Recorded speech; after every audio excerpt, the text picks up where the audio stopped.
napapansin nyo, yun yung mga dumi na nagtitigil lumamig yung ating aircon. So, ganito lang kailangan. Preventive maintenance. Maintenance lang yung aircon natin mga lord. Yun lang naman yung gusto natin ipaliwanag sa inyo.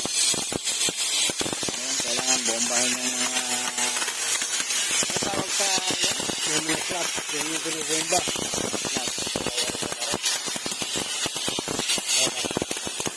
Maganda nyo yung tigil pang hindi lumamig yung ating aircon mga lodi. So, alam nyo na